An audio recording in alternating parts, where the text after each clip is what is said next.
আসসালামু আলাইকুম রহমতুল্লাহি ওয়া বারাকাতুহু।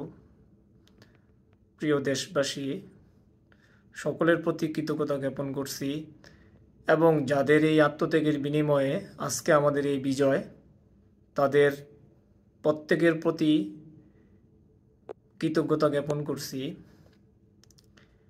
পাশাপাশি আমাদের যে ভাইগুলো তাদের নিজেদের জীবন বিলিয়ে দিয়ে আমাদের এই বিজয় এনে দিয়েছে, তাদের রুহের মাগফিরাত কামনা করছি। এবং সেই সাথে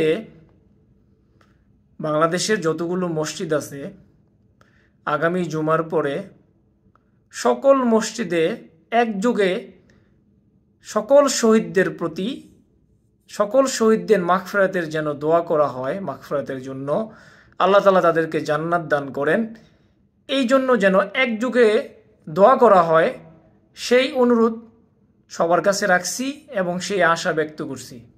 আসসালামু আলাইকুম রহমতুল্লাহ।